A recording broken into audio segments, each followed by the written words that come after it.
endorse Chief Barrister Ian Wike for this feather that is upon him. Dr. Ayamu also said he is confident that Nigeria will benefit from the wealth of experience and depth of knowledge his leader, Nyesom Wike, will bring to government. He's a great leader. He's a leader that has shown capacity. He's a leader that has built people. And we have no doubt that he's going to do more. He has been there, tested and trusted. He was one time a minister, came back home, became a governor, and he has done the whole lot for his people. We want to sincerely congratulate our boss, Chief Barrister Ian Wike, for this new feather, and to say that the good Lord will continue to protect him. Keep him. Go out there, show Nigeria the stuff you're made of. Tell Nigerians that Rivers people are first-class citizens. Rivers people can give the best, and we know you'll make us proud.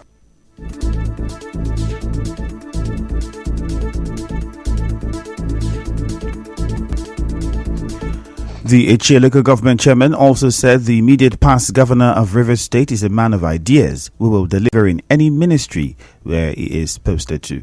In the same vein, the PDP leader in Imba Ward 18 Echie local government area, Ima Anele, congratulated former Governor Wike on his nomination as a minister in President Bola Ahmed Tinubu's cabinet. Dr. Anele, in a statement, described former Governor Wike's appointment as well-deserved, saying his nomination as a minister is a reward for his huge unprecedented achievements during the 8 years he served as governor of the state. Dr. Anele, who is also the coordinator of Sim People's Network Rivers East Senatorial District, said he is confident that the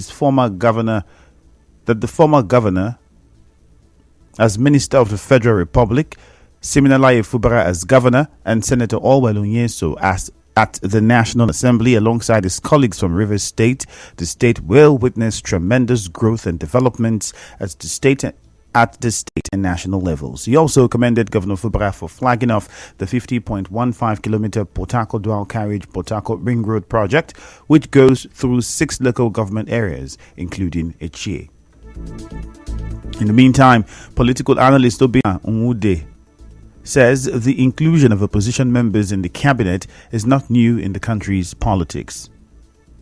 The names there are probably names of friends and those who worked for Bola Ahmed Tinubu to win the election, the presidential election. I see everybody whose name that is there as one who has played one role or the other, to ensure that we merge either at the party level or general level, the general election level.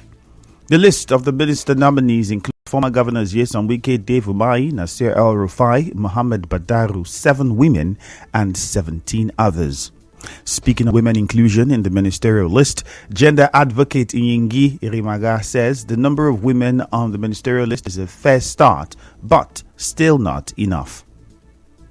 We are hoping that there will be more subsequently. This is also a rallying point for women across Nigeria to galvanize themselves and demand for more, because 35% is the mark, not the mark that you should reach, the mark that you must surpass. When we talk about 35% affirmative action, it's almost as if once you hit 35%, you're good. In Africa, we are one of the least with women in parliament and leadership positions in general. It's a good thing when a list is dropped and there are women on that list. It is fair, but this is not the pass mark so far. Hilda Desmond, the hair carrier of the African Women Lawyers Association, also spoke on this.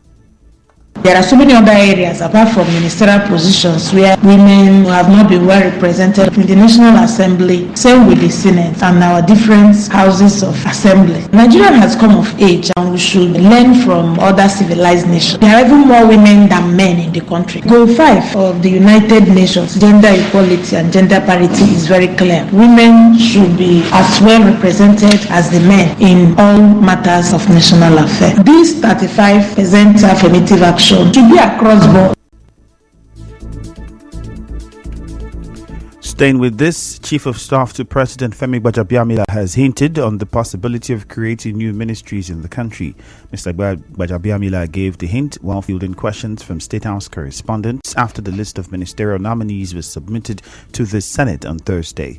He also explained why President Tinubu did not attach portfolios to the names of ministerial nominees as widely expected. As good as that sounds, it straitjackets the president to pigeonhole one person in an office and the other. What happens then if you change your mind? If you change your mind, you then bring the person back for screening again, because the president is at liberty to change your mind. For instance, if a lot of these things have their merits and demerits, advantages and disadvantages, I like the idea of attaching portfolios because it makes for necessary the Senate to know exactly what you're asking and what you're looking for. But now it's been thought wise that we stick to the tradition of sending the names. The Chief of Staff also said the second part, comprising 13 names, would be sent to the National Assembly. The remainder names, not sure how many, probably about 12, maybe 13, will be forwarded to the Senate in the coming days. All the nominees themselves are concerned. And like I said, Mr. President took his time to sift through those names. He dissected those names with a fine-tooth comb. It's a good mix of both people with political acumen and technocrats, as they say. So it's a good balance needed to move the country forward.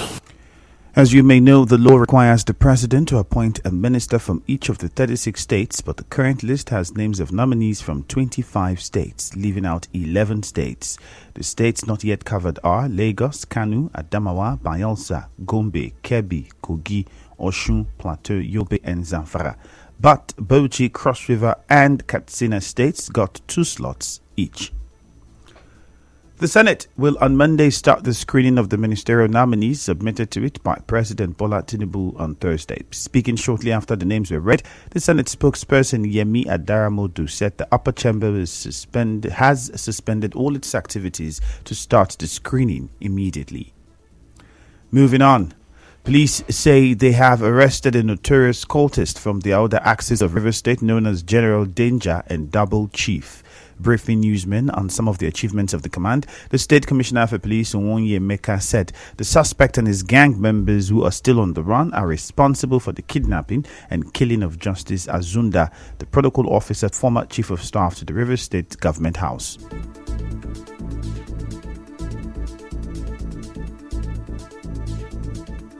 In a case of kidnapping and murder, arrested one suspect that ran away to Ngboro community in Owode, Ibafo of Ogun State in connection with the kidnap and murder of late Justice Azunda. During interrogation, the suspect confessed to have collected a ransom of 2 million naira through a bank transaction from the family of the victim before he was murdered. And on 28th July, members of the gang engaged the police operatives in a gun battle. CPA Maker also spoke on the release of the kidnapped female journalist, Priestba Wokocha. As they work tirelessly to combat all types of crime and criminality activities in the state. My operatives moved into actions and with good fire on the people. It's true that we are still going after the fleeing suspects, but we're able to lay hands on their soft targets, including some who even are blood relations. And that has made them to let go the woman. The woman is reunited with the family right now.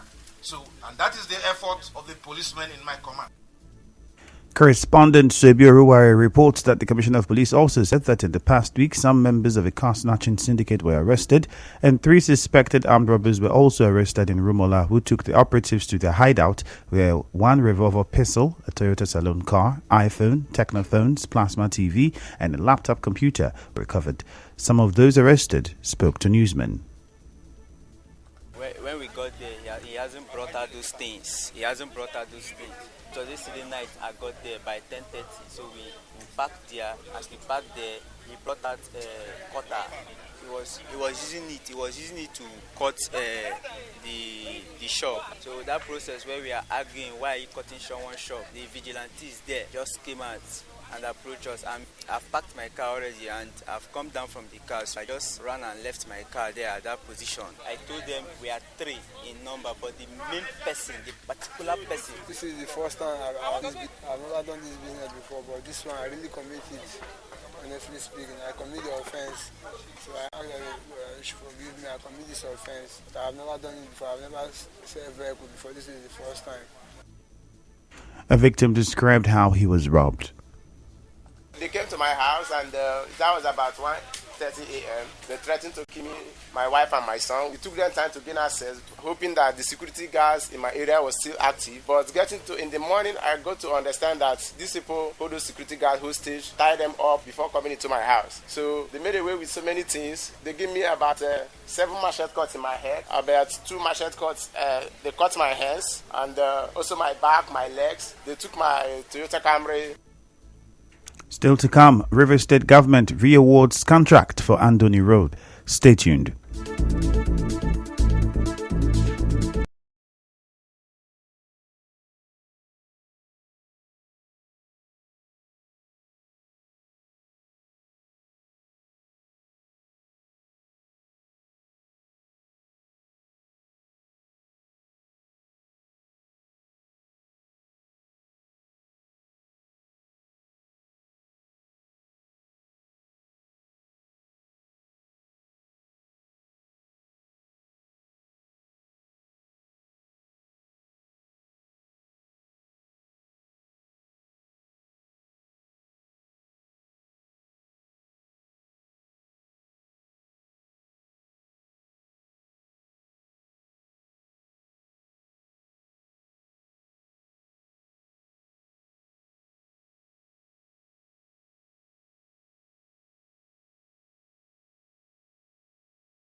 Fubara has re-awarded the contract for construction of the Andoni Road to another contractor following the failure of the previous contractor to complete the road. Governor Fubara said this when he hosted the council chairman and other traditional rulers from Andoni local government area at the government house yesterday. Governor Fubara, however, warned that he will cancel the new contract for the road if the efforts of the government to complete it are frustrated.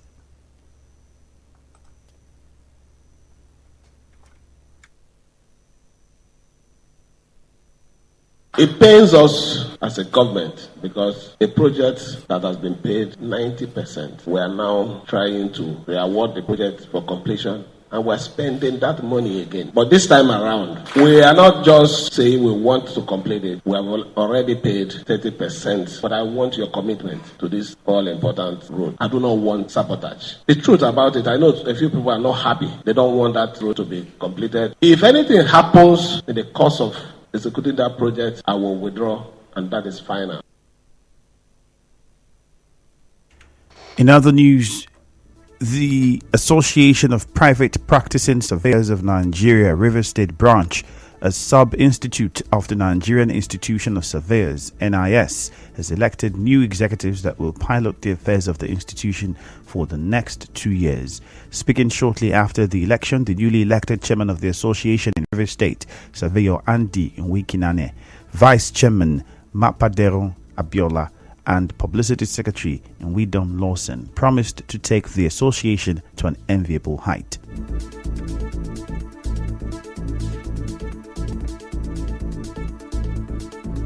This new ESCO is an ESCO made of seasoned surveyors, seasoned experienced personnel, industry players, and of course team players. So we are sure we will deliver. We have the capacity, we have the capability, we have the technical know-how, we have the experience, we have what it takes, we have the impetus. We are promising that we will do what is right. We pray as we have been elected today, we will not bring shame to our profession. Our collective responsibility is to move this association forward by contributing our cause. That is our vision. We work together and we'll make sure that all of us we are happy practicing in the state as private practitioners of surveying profession. By God's grace, we will do our best to make everybody happy. Also speaking, the chairman of the Association of Private Practicing Surveyors of Nigeria, Imo State Branch, Surveyor Peters Nwokocha, who is also the APPSN National Delegate, charged the new executives to justify the confidence reposed in them by ensuring unity and teamwork.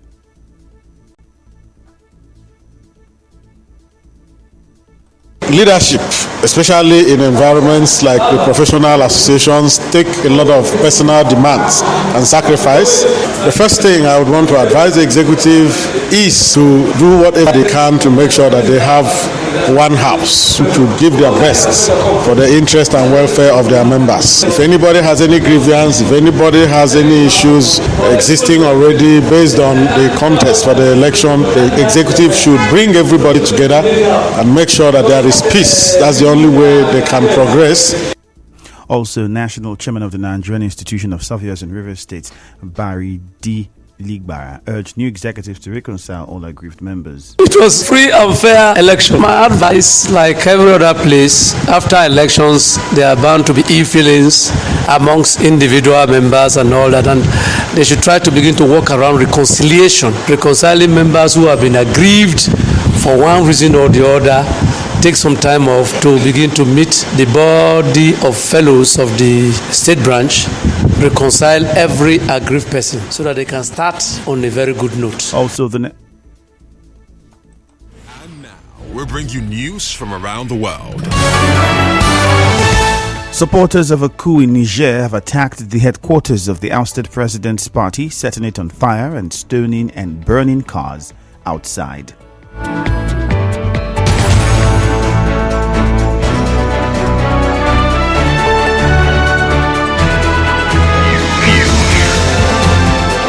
On the news this morning, you heard the emergence of former Governor Nyesom Wike as minister nominee is stirring comments. Tinubu's administration has hinted on the creation of new ministries. The police in Rivers State read out their latest achievements. The Rivers State government has re-awarded the contract for the Andoni Road. On the foreign scene, Niger coup supporters have set fire to the ruling party's office. The news was edited by Choma Ezemafo. Cloudy weather expected in Port Harcourt this morning. Peace is the path to the prosperity of a nation. Let peace reign. My name is Ifeemi Andrew. Good morning.